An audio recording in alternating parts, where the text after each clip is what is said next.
Après la Cour constitutionnelle, le Sénat et l'Assemblée nationale, 80 élèves officiers composés d'élèves de l'AGR, sapeurs-pompiers, gendarmerie, armée de l'air et de terre et santé militaire ont visité l'ensemble des installations de l'école des eaux et forêts dans le but de comprendre le fonctionnement de cet établissement.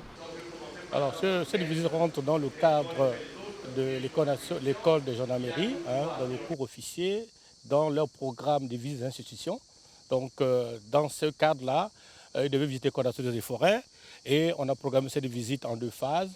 D'abord, la visite de l'école, des laboratoires, ensuite la visite de notre milieu forestier, dont le thème qu'on a prévu pour eux, c'est la survie en forêt et l'orientation.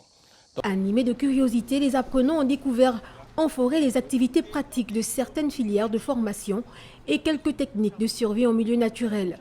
Quels sont les arbres qui peuvent les nourrir au cas où ils sont dans la forêt. Il faut s'orienter en forêt tout en connaissant la forêt, tout en utilisant des méthodes empiriques sur la position du soleil, sur les cours d'eau et en voyant aussi les oiseaux chanter. On peut savoir qu'en fait, il y a des oiseaux qui ne chantent pas en pleine forêt, il y a des oiseaux qui chantent peut-être à bordure de route. Et tout ça sont les techniques d'orientation.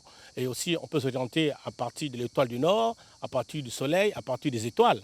Donc, c'est cette technique-là, lorsqu'on est en forêt et qu'on a pris les outils, il faut qu'on puisse sortir, on ne puisse pas rester en forêt parce qu'on ne sait pas par où commencer pour retrouver son chemin.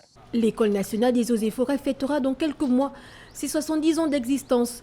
Il faut noter que l'établissement souffre de plusieurs manquements sur le plan structurel et technique.